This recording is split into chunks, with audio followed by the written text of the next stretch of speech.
દર્શક મિત્રો, ગતરોજ સાંજે દિલ્હીમાં બ્લાસ્ટની ઘટના સામે આવી। લાલ કિલ્લા મેટ્રો સ્ટેશન પાસે ચાલતી ગાડીમાં બ્લાસ્ટ થયો ને જેના કારણે જે આંકડો સામે આવ્યો છે કે 12 જેટલા લોકોના મોત થયા, 25 જેટલા લોકો આ સમગ્ર ઘટનામાં ઈજાગ્રસ્ત થયા, ઘાયલ થયા। હાલ સમાચાર મળ્યા છે કે આ તમામ જે આતંકવાદી હતા પુષ્ટિ થઈ નથી, પરંતુ જે તમામ તપાસ જે તમામ માહિતીઓ મળી રહી છે આ એ જ દિશામાં લઈ જઈ રહી છે કે આ આતંકી હુમલો હતો।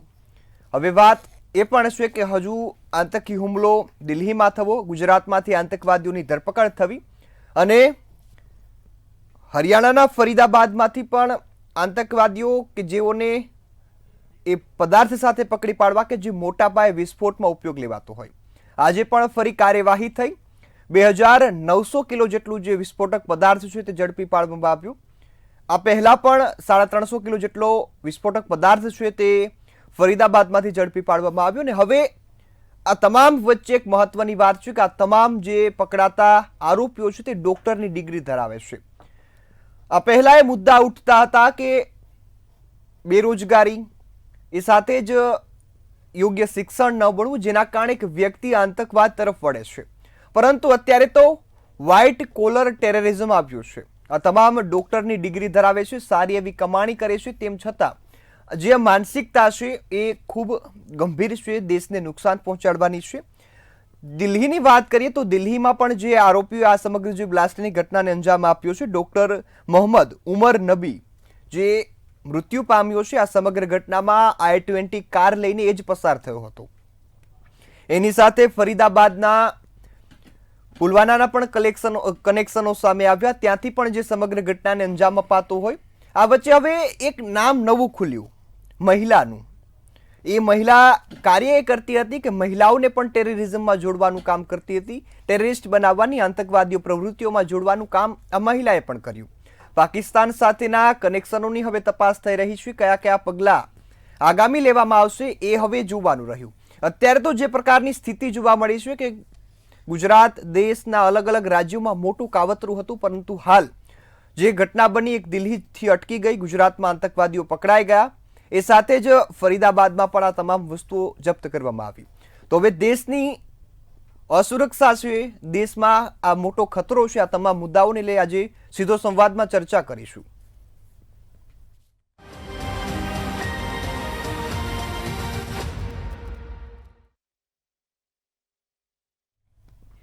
દર્શક મિત્રો, સ્થિતિ એવી છે કે હાલ એક તરફ જે વડાપ્રધાન અને ગૃહપ્રધાને દાવો પણ કર્યો છે કે કોઈ પણ વ્યક્તિ હશે તેને છોડવામાં નહીં આવે। અત્યારે તપાસ જે પ્રકારે ચાલી રહી છે, આશા પણ છે કે આ તમામ જે વ્યૂહરચના છે, તમામ ચક્રો છે તેને શોધી લેવામાં આવશે અને મૂળ સુધી પહોંચાશે। આ મુદ્દા પર આજે ચર્ચા કરવી છે ને આ મુદ્દા પર ચર્ચા કરવા માટે ગેસ્ટ પેનલમાં મારી સાથે જોડાયા છે ભાજપમાંથી અશ્વિનભાઈ બેંકર, કોંગ્રેસમાંથી અભિષેકભાઈ શુક્લ અને એક રક્ષા વિશેષજ્ઞ તરીકે લલિતભાઈ રાવલ જોડાયા છે। આપ સૌ મહાનુભાવોનું મંતવ્ય ન્યૂઝ પર સ્વાગત છે। લલિતભાઈ, હું આપની પાસેથી શરૂઆત કરીશ।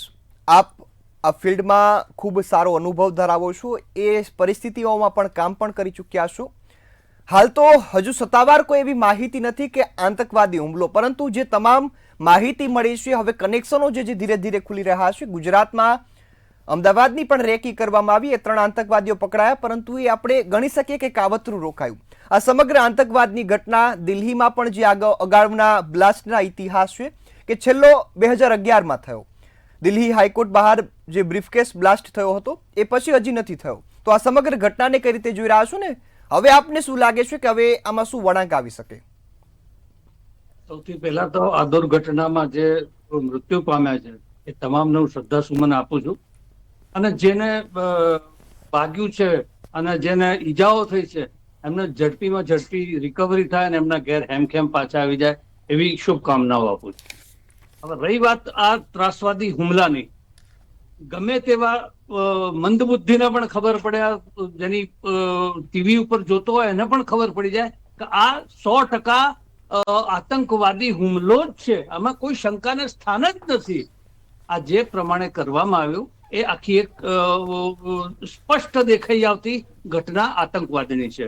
હવે આમાં સામેલ સૂત્રો જે કહીએ આપણે, આનું એકચ્યુઅલી પગેરું શરૂ થયું ઇન્ટેલિજન્સ સેવાઓના જે ઇનપુટ મળ્યા એના આધારે કાશ્મીરથી આનો દોર શરૂ થયો અને કાશ્મીરથી શરૂ થયેલો એક ડોક્ટરને પકડ્યો. ડોક્ટરના પોતાના લોકરમાંથી AK-47 જેવી ઘાતક હથિયારો મળ્યા, રિવોલ્વરો મળી અને એનો તપાસ કરતા કરતા, ઇન્વેસ્ટિગેશન કરતા કરતા એનો રેલો પહોંચ્યો ફરીદાબાદ સુધી. ફરીદાબાદમાં પણ કર્યું અને જ્યારે આ ઘટનામાં સામેલ ડોક્ટર મુઝમ્મિલ જે હતો, ઉમરના જ્યારે ખબર પડી કે અમારી પાછળ ખૂબ દોષ ચાલી રહી છે અને અમારી આખી ટોળકી પકડાવા જઈ રહી છે, ત્યારે એ ફરીદાબાદમાંથી એની ગાડી લઈને સવારના પોરમાં ભાગી છૂટ્યો. ભાગીને અનેક ઠેકાણા રોકાતો એ આપણા લાલ કિલ્લાના પાર્કિંગમાં લગભગ 3.5 કલાક સુધી જેવું રોકાણ. એ હોઈ શકે કોઈ એના હેન્ડલરના સંપર્કમાં હશે અને કોઈ આગળના એના આદેશની રાહ જોતો હશે. પણ જ્યારે એ ગાભરો થઈ અને ડેસ્પરેટ રીતે લાલ કિલ્લાના પાર્કિંગમાંથી નીકળ્યો, ત્યારે એને લાગ્યું કે હવે આપણે પકડાઈ જઈશું, હવે આપણો બીજો કોઈ વિકલ્પ નથી. અને આ એકચ્યુઅલી એમના પ્લાનિંગમાં હશે કંઈક મોટું કરવું, કંઈક ઘાતક અને ખૂબ અરેરાટી ફેલાવે એટલો મોટો હુમલો કરવાની ધારણાથી આ ફરીદાબાદથી જ એની ગાડીમાં વિસ્ફોટક મટીરિયલ સાથે નીકળેલા. આ જે જગ્યાએ જે ટાર્ગેટ ઉપર જવાનું હતું એ જતા પહેલા જે એમને ચેકિંગ થઈ અને પકડાઈ જવાની ભીતિ લાગી, એના કારણે લાલ કિલ્લાની લગભગ સમક્ષ જ અને મેટ્રો સ્ટેશનની પાસે એમણે ધીમી કારમાં આ વિસ્ફોટ કરી દીધો અને પોતે ઉડી ગયા. આને આપણે પોતે બાંધીને જાય અને આત્મઘાતી હુમલો કરે એવું તો માનવાને કારણ નથી. એનું કારણ કહું કે આત્મઘાતી હુમલો કરવા જતો હોય એ માણસ પોતાના 3 એસેટ નો વાપરી નાખે. ગાડીમાં 3 આદમી હાજર હતા, 3 માણસો હતા, એવી માહિતી આપણને ટીવી સમાચારોમાંથી મળી રહી. એટલે મારી દ્રષ્ટિએ આત્મઘાતી હુમલો નતો, પણ એ કોઈના મોટા પ્રમાણમાં મોટી જનમેદનીને એટેક કરી અને પતાવવા માટે જેનું આખું કાવતરું હતું એ કાવતરું અધવચ્ચે અટકી અને પોતે મરી ગયા, અને ગાડીને બ્લાસ્ટ કરી દીધી. હવે ગાડીમાં બ્લાસ્ટ એમોનિયમ નાઇટ્રેટ જેવા ઘણા બધા ઘાતક હથિયારોથી થઈ શકે, એમાંનો એક લાગ્યો. હવે આ જયારે તપાસ ચાલતી હતી ત્યારે આગલા દિવસે ગઈકાલે જે 2900 કિલોનો એમોનિયમ નાઇટ્રેટનો જથ્થો એના ઘરમાં, ભાડે રાખેલા ઘરમાં, એ મૂળ કાશ્મીરનો, અને એને જે આદેશ આવ્યો 3 મહિના પહેલા, તું જા હવે ફરીદાબાદ જા, અને ત્યાં એની મુસ્લિમ હોસ્પિટલમાં નોકરીએ લાગ્યો. ત્યાં મુઝમ્મિલ પણ ત્યાં હતો અને એમની સાથે એક સહકર્મીની શાહીન કરીને પણ ડોક્ટર હતી. એ શાહીન જે હતી ને એ આપણે જે પાકિસ્તાનમાં એના આતંકવાદી અડ્ડાઓ જે જૈશે મોહમ્મદના હતા એ આખો એનો અડ્ડો નેસ્તો નાબૂદ કરી દીધો હતો આપણે ઓપરેશન સિંદૂર વખતે, આપણા પુલવામા એટેકના વળતા પગલા તરીકે. અને એમાં એના 14 એના ફેમિલી મેમ્બર્સ આપણે નેસ્તો નાબૂદ કરી દીધા હતા. એટલે એની રહેલી દાજને પૂરી પાડવા માટે એણે પાકિસ્તાનની ISIના તમામ પ્લાનિંગ, ધન સંપદા અને સંસાધનોના સપોર્ટથી એને આ લગભગ 2 થી 3 મહિના પહેલા જે કાવતરું કારસો ઘડી કાઢ્યો હતો એના ભાગરૂપે આ ડોક્ટર અહીંયા ફરીદાબાદ આવેલો. અને એના આ ટોળકી અને એને મળીને જયારે આ બ્લાસ્ટ કર્યો ત્યારે અત્યારે તો એની મિત્ર જે છે શાહીન કરીને, ડોક્ટર શાહીન, એ પોતે પણ અઝહર મહેમૂદની બહેનની ટોળકીની, કારણ કે એની અઝહર મહેમૂદની બેન છે, એની મહિલા પાંખની વડી છે, હેડ છે, અને સેમ હોદ્દો એને અહીંયા આ ડોક્ટર શાહીનને પણ આપ્યો હતો. એ પોતે પણ એક કાશ્મીરી છે, ડોક્ટર શાહીન પણ. એને આ જયારે આપ્યો ને એને આપ્યો એક સામેલ ડોક્ટરોની હું યાદી આપને બતાવું છું. જી લલિતભાઈ, ફરીથી આપની પાસે આવીશ. પહેલા આપણે ભાજપ કોંગ્રેસને પણ, લલિતભાઈ હું આપની પાસે ફરીથી આવું છું. અશ્વિનભાઈ હું આપની પાસે આવીશ. સ્થિતિ અહીં એ છે કે છેલ્લે જો હુમલાની વાત કરીએ તો 2011 જેવો થયો હતો કે જ્યારે 15 લોકોના મોત થયા, બ્રીફકેસ બ્લાસ્ટ થયો. એ બાદ આતંકવાદી ઘટનાઓ દિલ્હીમાં અટકી ગઈ હતી. ફરીથી આ ઘટના સામે આવી છે, કઈ રીતે જોઈ રહ્યા છો? ને મહત્વનો મુદ્દો એ પણ છે કે આતંકવાદીઓને ગુજરાતમાંથી પકડી લીધા, ખૂબ સારી બાબત, ફરીદાબાદમાંથી પકડી લીધા, ખૂબ સારી બાબત, પરંતુ મોટા પ્રમાણમાં વિસ્ફોટક જથ્થાની લેવડ દેવડ થઈ રહી છે, એ પણ ભારતની અંદર. એ મુદ્દો પણ આપ ખાસ કાળજી સાથે જણાવશો. જી ગઈકાલે જે ખૂબ મોટો દેશ સમગ્ર આહત દેશને પહોંચે એવો એક હુમલો થયો છે, આ હુમલાને એના તાર ક્યાં છે ધીરે ધીરે ધીરે આટલા 24 કલાકમાં બધાને ધ્યાનમાં આવી ગયા છે. અને જે રીતે જોઈએ છે એ રીતે આપણે સ્પષ્ટ પ્રમાણે કહી શકીએ કે આ જેહાદી હુમલો છે. આ ભારત ઉપર રેડિકેશન એટલે કે સાંપ્રદાયિક તત્વોના શક્તિઓ બતાવવાનો આ હુમલો છે. અને કોઈ રીતે રિબેલ પાકિસ્તાન કે કોઈએ ગરીબીની વાત કરીએ કે કોઈ મુશ્કેલીમાંથી પેદા થયેલો આતંકવાદ છે એવું નથી. આ ચોક્કસ અમુક લોકોના પ્રશિક્ષણના કારણે આવા ભણેલા ગણેલા લોકો પણ જેહાદી પ્રવૃત્તિ તરફ વળે એવો આ હુમલો છે. ને આ વખતે સાબિત કરી દીધું છે કે ગરીબી હોય કે કદાચ કોઈ રિવેન્જ લેવાનો હોય અને એટલા માટે આવા હુમલા થાય છે એમ કરીને જે બચાવ થતો તે વાત હવે ખોટી સાબિત થાય છે. ડોક્ટર કક્ષાના લોકો જે સમજે છે, જે ભણે છે, બધા મહજબને જાણે છે, ત્યારે આ રીતે એક મોટું ષડયંત્ર રચી અને ભારતને તકલીફ પહોંચાડવાની કોશિશ કરે છે. એ હવે આપણે સૌ ભારતીયોએ, રાષ્ટ્રવાદી ભારતીયોએ, રાષ્ટ્રીયવાદી મુસ્લિમોએ પણ આમાં સમજીને આગળ આવવાની જરૂર છે. ભારતની સરકાર આદરણીય નરેન્દ્રભાઈ મોદી સાહેબે જે વાત કરી છે કે આની પાછળ કોઈ પણ હશે એના મૂળ સુધી જઈ અને કાર્યવાહી કરવામાં આવશે. અગાઉ આ કાર્યવાહી કરી ચૂક્યા છે. આ દેશે આ કાર્યવાહી કરી બતાવેલી છે. અને એ સાથે સાથે પણ એમ કહી શકાય કે આજે NIA તપાસ આપણે સોંપી છે, પરંતુ આપણી એજન્સીઓ દ્વારા ચોક્કસથી 3 દિવસ પહેલા જ આ લોકોનો, આ ષડયંત્રકારોનો ધરપકડ કરી અને મોટા પાયે જે RDX વગેરે જપ્ત કર્યો. એમના જે મોટી યોજના હતી વધારે હુમલાઓ કરવાની, એને રોકવામાં સફળ થયા.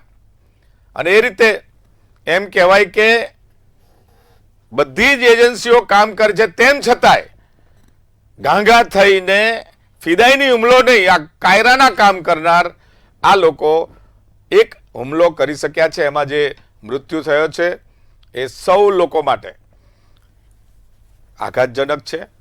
અને રાજ્યના ગૃહમંત્રી પણ આ બાબતે એક તાર જોડી અને જે પણ એના મૂળ હશે ત્યાં સુધી એને નિસ્તનાબૂદ કરવાની વાત કરી છે અને કરશે. હાલ હમણાં જ સિલસિલાબંધ વિગતો તબક્કાવાર વાત કરી છે આપણા વિશ્લેષક શ્રીએ. ત્યારે હું આટલું જ ચોક્કસ કહીશ કે ઘણા લાંબા સમય સુધી આપણે આવા વિસ્ફોટકોથી શાંતિ મેળવી હતી, ત્યારે ભારતની પ્રગતિ અથવા એક એવો વર્ગ છે જે દુનિયાની અંદર પોતાનો આ ચહેરો ખુલ્લો કરી રહી છે. વર્લ્ડ લેવલે દુનિયામાં પણ એ લોકો મજહબી આખી વ્યવસ્થાને આગળ કરીને અન્ય લોકોને નુકસાન કરે છે. એમાં ભારત પણ છે અને ભારત હવે આ સહન કરવા તૈયાર નથી. જી બિલકુલ.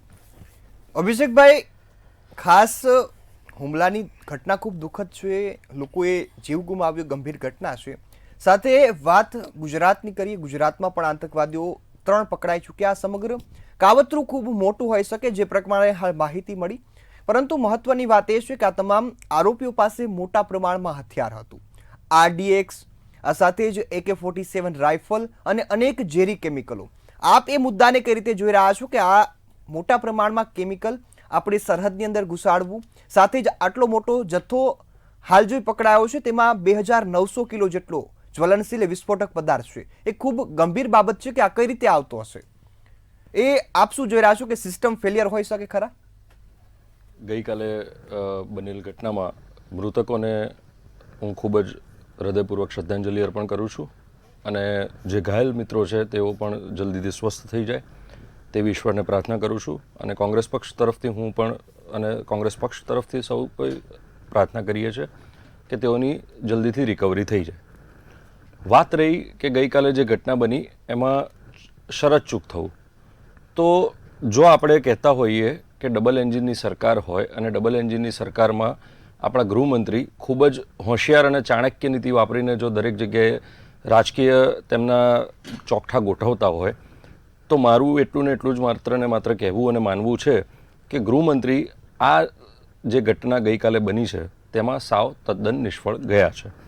બીજી વસ્તુ કે ઇન્ટેલિજન્સ એજન્સીઓ આપણા દેશની જો આટલી બધી સારી રીતે કામગીરી કરી રહી હોય તો 2014થી લઈને અત્યાર સુધીમાં ઉરી એટેક હોય કે પુલવામા એટેક હોય કે પહેલગામ એટેક હોય કે ગઈકાલે જે બનેલી ઘટના છે એ ખૂબ જ નિંદનીય ઘટનાઓ. આ બધી જે ઘટનાઓ થઈ રહી છે તે તેઓના નાક નીચે જ થઈ રહી છે અને આ બધી જ ઘટનાઓની પાછળ ક્યાંક ને ક્યાંક આપણી શરત ચૂક છે એ સીધે ને સીધી રીતે દેખાઈ રહ્યું છે. વાત બીજી કરવી કે જો બધી જ એજન્સીઓ કામ કરી રહી હોય, એમની નિષ્ઠાપૂર્વક એમની કામગીરી નિભાઈ રહી હોય, તો પછી આવી બધી ઘટનાઓ જે થઈ રહી છે પુલવામા એટેકમાં પણ કે પહેલગામ એટેકમાં પણ કે ગઈકાલે જે ઘટના બની તેમાં પણ દરેક ઘટનાઓમાં આપણે ક્રમબદ્ધ જોવા જઈએ તો ક્યાંક ને ક્યાંક શરત ચૂકથી દરેક જગ્યાએ પહેલાં ઘટના બની જાય છે, પછી ગૃહમંત્રીશ્રી તથા તો આપણા માનનીય વડાપ્રધાનશ્રી ગમે ત્યાં બેઠા હોય ત્યાંથી એમનું રદ કરી અથવા તો એક સ્ટેટમેન્ટ આપી દે કે કોઈ પણ ચમરબંધીને છોડવામાં નહીં આવે અથવા તો કોઈ પણ આતંકીઓને છોડવામાં નહીં આવે. પહેલામાં પહેલી વસ્તુ તો એ લોકો જ્યારે અંદર આવે છે ત્યારે આપણી એજન્સીઓ શું કરતી હોય છે, અથવા તો તમારી એટલી બધી જો ઇન્ટેલિજન્સ ખૂબ જ સારી રીતે કામ કરતી હોય તો પછી તેને તમે પકડવામાં કેમ નિષ્ફળ જાઓ છો? અને તદ્દન જો આવી રીતે 2014થી તમે આવી રીતે ઘટનાઓમાં નિષ્ફળ જતા હો તો સીધો ને સીધો માંગ એટલો જ હોવો જોઈએ કે ગૃહમંત્રીએ પોતાની નિષ્ઠાથી પોતાની જવાબદારી સમજી અને પોતાના પદ પરથી રાજીનામું આપી દેવું જોઈએ. થઈ ગયા ઘટનાઓ થઈ ગયા પછી બધું પકડાવવું એ પછી તો કોઈ મતલબની રહેતી નથી કે જ્યારે આપણી પાસે આટલી બધી સારી સારી સિક્યોરિટી એજન્સી હોય, આપણી પાસે ઇન્ટેલિજન્સ એજન્સીઓ હોય, છતાં પણ આપણે ક્યાંક ને ક્યાંક નિષ્ફળ જઈએ જ છે. તો એ નિષ્ફળતા પાછળ પણ આપણે જવાબદારીપૂર્વક રાજીનામું આપવું હોય તો આપી દેવું જોઈએ. એમાં કોઈ જ આપણે બેમત હોવા જ ન જોઈએ. અને બીજી વસ્તુ કે કોઈ પણ આતંકવાદી ઘટના હોય એ આતંકવાદી ઘટનાને કોઈ પણ ધર્મ નથી હોતો. ધર્મ સાથે એને સાંકળી અને એને બધી રીતે બીજી બધી રીતે એનો લાભ લેવો અને એને ખોટી રીતે વાતને પાટા પરથી આડા પર લઈ જવી એ બહુ જ ખોટો મુદ્દો છે. ધાર્મિક ઘટનાઓને અને આતંકવાદી મુદ્દાઓને બંનેને સાંકળીને પ્રજાના માનસ સાથે રમવું એ બહુ ખોટી વસ્તુ છે અને બહુ જ ખરાબ રીતે આ થઈ રહ્યું છે. એ ન થવું જોઈએ. બીજી વસ્તુ કે યુવાનો જે રીતે આ બધી ઘટનાઓમાં જે ડૉક્ટરની ડિગ્રી સાથે સંકળાયેલા યુવાનો અથવા તો યુવતી જે પકડાયા છે તો આપણે એની પાછળ આપણી સરકારે એટલું ધ્યાન રાખીને તેની પાછળ અવલોકન અને એની પાછળનું તથ્ય સમજવાની જરૂર છે કે આ યુવાનો શા માટે આ પ્રવૃત્તિ તરફ પ્રેરાઈ રહ્યા છે. કેમ આપણે કોઈ ધર્મને છોડીને સારી એમને ઓપોર્ચ્યુનિટીઝ નથી આપતા કે તેઓને આટલું સારું ભણેલું અથવા તો આપણું આટલું સારું એમનું કામ કરેલું એ બધી જ આ બધી આતંકવાદી પ્રવૃત્તિઓમાં જે વેડફાય છે શક્તિઓ, એ શક્તિઓ ન વેડફાય માટે એમને પ્લેટફોર્મ પૂરું કેમ નથી પાડવામાં આવતું? આ એક સીધામાં સીધો પ્રશ્ન છે. કારણ કે ક્યાંક ને ક્યાંક આપણે તદ્દન રીતે નિષ્ફળ ગયા છે. યુવાનોને બેરોજગારીમાં રોજગાર આપવામાં ભયંકર બેરોજગારીનો આંકડો દિવસે ને દિવસે વધતો જઈ રહ્યો છે. સાથે ને સાથે આપણે કોઈ પણ આજના યુવાનોને, ભારત દેશના યુવાનો ખૂબ જ ભણી ગણીને હોશિયાર છે. અહીંથી જે સારા સારા ભણેલા છોકરાઓ છે એ વિદેશ તરફ વળી રહ્યા છે, વિદેશ જઈને સારો અભ્યાસ કરી અને સારી જોબ અને ઓપોર્ચ્યુનિટીઝ મેળવી રહ્યા છે. ખૂબ સારી વસ્તુ કહેવાય કે જે લોકો ત્યાં જઈને સારી સારી જગ્યાઓ પર કામ કરી રહ્યા છે. પણ શા માટે આપણે ભારત દેશમાં આ જ યુવાનોની શક્તિઓને સમજીને અને એમના પ્રતિભાને સમજીને કેમ આપણે એ લોકોને સારી જગ્યાઓ અથવા તો સારી કોઈ કંપનીઓ નથી આપી શકતા? એમાં શા માટે આપણે નિષ્ફળ જઈએ છીએ? આ પણ એક સીધો સવાલ અને સીધી વાત છે. જી બિલકુલ. લલિતભાઈ, હું આપની પાસે આવીશ. ખાસ મારો સવાલ આપને એ છે કે આતંકવાદીઓ પકડાવાય ભારત માટે, ગુજરાત માટે, ભારતની જનતા માટે ખૂબ મોટી વાત કે નાનકડી ઘટના બનીને અટકી ગઈ, પરંતુ દેશની અંદરની અંદર આટલા મોટા પ્રમાણમાં RDX સાથે જ ઘાતકી હથિયારોની હેરાફેરી થવી, આપ શું માનો છો? સિસ્ટમ ફેલિયર હોઈ શકે ખરા? સૌથી પહેલા તો ઇન્ટેલિજન્સ એજન્સીઓએ જે કરેલી કાર્યવાહી છે કે જે 2900 કિલો લગભગ 3000 કિલો એમોનિયમ નાઇટ્રેટનો મોટો જથ્થો પકડી પાડ્યો. જી બિલકુલ. આપણે ગુજરાતમાંથી જે ઝેર બનાવતો એરંડી તેલમાંથી એને પકડી પાડ્યો. એ આ શું ડફોળ હશે? એમને કોઈ કામગીરી ઉપર શંકા હશે? શા માટે લોકો વિધવા વિલાપ કરતા હોય છે કે ભાઈ એજન્સીનો ફેલ્યોર, ઇન્ટેલિજન્સનો ફેલ્યોર? ઇન્ટેલિજન્સ એજન્સીઓ 100 માંથી કદાચ 1-2 વખત ફેલ થાય, એક જ વખત ફેલ થાય ને આતંકવાદીઓ એક તક એમના માટે કાફી હોય છે. પણ ઇન્ટેલિજન્સ એજન્સીઓ 100 વખત સફળ થાય એવી અપેક્ષા રાખવી એ પણ યોગ્ય નથી. પણ આપણી જે ઇન્ટેલિજન્સ એજન્સીઓ સઘન રૂપે, ચકોર રીતે જે પ્રયત્નો કરીને અને સમયસર સમય સૂચકતા વાપરી અને જે હથિયારો પકડી અને મોટા મોટા થતા હુમલાઓને જે અટકાવે છે એના ઉપર કોઈ માન આપવા તૈયાર નથી થતું. એ અમને ખૂબ દુઃખ લાગે છે ફૌજી તરીકે. બીજું આપે કીધું કે અભણ છોકરાઓ કે જેમને તક નથી મળતી, એવા છોકરાઓ કે જે સાધન સંપન્ન નથી ને જેમને દ્રોહ થયો છે, એવા ના સાહેબ. આપણા હિન્દુ કોમમાંથી કેટલા ઉગ્રવાદી આતંકવાદી પાક્યા. આપણે વિશ્વમાં તમે જુઓ તો કયા ખૂણામાં કયા આતંકવાદીઓ કેવા કેવા પાકે છે. સંભ્રાંત અને બહુ વેલ એજ્યુકેટેડ ત્રાસવાદીઓ અને આતંકવાદીઓ થાય છે. હવે થવાનું કારણ તમે જાણો. અને એ આજથી નહીં, આપણે 47 વર્ષથી જે જોતા આવ્યા છીએ અને આજ દિન સુધી જોઈ જ રહ્યા છીએ કે જે એક ધર્મ ઇસ્લામ જે ત્રાસવાદીઓને પાલે છે, પોષે છે અને એમના મદરસાઓમાં જે કુરાનની તાલીમ પ્રમાણે એમને જે જિહાદ શીખવાડે છે, એમને બળાત્કાર શીખવાડે છે, એમને લૂંટફાટ શીખવાડે છે, એના ઉપર આપણે બોલવાની આપણી જીબાનો પડતી નથી. ખબર નહીં કયા કારણસર. અને આટલા વર્ષોથી આપણે શરૂ કરી અને આજ દિન સુધી જે આપણે એક વિશેષ વર્ગ, એક ખાસ સમુદાય, એવા સંબોધનો કેમ વાપરીએ છીએ? જ્યારે આપણી નજર સમક્ષ છે દુનિયાના કોઈ પણ દેશમાં જે આતંકવાદી પકડાયો કઈ જાતનો હોય છે, બોલો ને સાહેબ. એટલું તો આપણે મોઢામાંથી બોલી શકીએ ને ખોલીને કે આ છે. હવે એને ડામવા માટેના પ્રયાસો રૂપે ભારત સરકારને જે આપણે સલાહ સૂચન આપી, એગ્રીડ સર. ભારત સરકારે સૌથી પહેલા તો મદરસા, મસ્જિદો અને મુલ્લાઓની નશ્યત કરવાની તાબડતોબ જરૂર છે. એમના જે સિલેબસ ચાલી રહ્યા છે મદરસાઓમાં, એ તાત્કાલિક સરકારના હસ્તગત આવી જોઈએ અને એના જે કાર્યક્રમો, જે પાઠ્યક્રમો એમાં ભણાવવામાં આવી રહ્યા છે એના ઉપર બંદોબસ્ત કરી અને એને સુધારવાની તાતી જરૂરત છે. બીજું આપણે જેમ કીધું કે ભાઈ આટલા હાઈલી આપણા ત્યાં આવી કેવી રીતે જાય છે? અરે સાહેબજી મારા, એમોનિયમ નાઇટ્રેટ એ આપણા ફર્ટિલાઇઝરમાં વપરાતું એક રસાયણ છે અને એમાં ઓઇલ મિક્સ કરવામાં આવે ફ્લેમેબલ તો એ વિસ્ફોટક બની જતું હોય છે. નો ડાઉટ આરડીએક્સ કરતા એની ઇન્ટેન્સિટી ઓછી હોય છે, પણ it is a very good, I mean intensified આક્રમણ, હુમલો કરી શકે એવી શક્તિમાં હોય છે. એટલે આ જે 2900 કિલો હતું એ હોઈ શકે ભારતમાંથી અંદરથી ને અંદરથી ક્યાંકથી પરચેસ થઈને ટુકડે ટુકડે લઈને ભેગું કરવામાં આવ્યું હોય. બીજું આપણે કેમ કીધું કે જે AK-47, AK-57 હથિયારો, સાહેબજી મારા, જમ્મુ કાશ્મીરની બોર્ડર ઉપર ડ્રોન દ્વારા ડ્રોપ કરવામાં આવતું હોય છે. પંજાબની બોર્ડરો ઉપર પણ આ રીતે ડ્રોપ કરવામાં આવતું હોય છે. ડ્રગ્સ સાથે આ ડ્રગ્સ અને હથિયારોનો જે જોડાવ વાળો જે કારસો ચાલી રહ્યો છે એને પણ આપણે અટકાવવાના ઘણા બધા પ્રયત્નો કરે છે. જી, પણ હવે લલિતભાઈ, ઉપરથી આપની પાસે આવીશ. દરેક ઇંચ ઉપર આપણે ધ્યાન રાખીને કરવું એ શક્ય નથી આટલી લાંબી બોર્ડરમાં. જી, બિલકુલ, એટલે એ પણ લલિતભાઈ. શક્યતા છે. બાકી મોટા જે પ્રમાણમાં ત્રાસવાદીઓ બહારથી આવતા નથી. આપણી અહીંયા ભારતના દરેકે શહેરમાં જે સ્થપાયેલા સ્લીપર સેલો છે ને એમાંથી જ આ પેદા થયેલા ત્રાસવાદીઓ અને આતંકવાદીઓ છે. જી બિલકુલ, સૌથી લલિતભાઈ, પહેલા તો ફરીથી આપની પાસે આવીશ. અંદરના રહેલા અશ્વિનભાઈ, દુશ્મનો આપને મારો સવાલ એ છે રાખવાની જરૂર જી, છે. જી બિલકુલ, કે ખાસ ખૂબ સારી એટીએસની, ગુજરાત એટીએસની કામગીરી સાથે જ તમામ એજન્સીઓ ખૂબ સારી કામગીરી કરી. હવે આપને સરકાર સાથે જોડાયેલા પ્રતિનિધિ છું તો આપનો પ્રશ્ન મારે એ છે કે હવે આગામી પગલાં શું છે? કારણ કે જે ઓપરેશન થયા, ઓપરેશન સિંદૂર, ઓપરેશન મહાદેવ, આ દ્વારા દાવો હતો કે આતંકવાદીઓનો ખાત્મો, કદાચ એવું હોઈ શકે કે પોતાની હાજરી લોકોને જણાવવા માટે કર્યું હોય.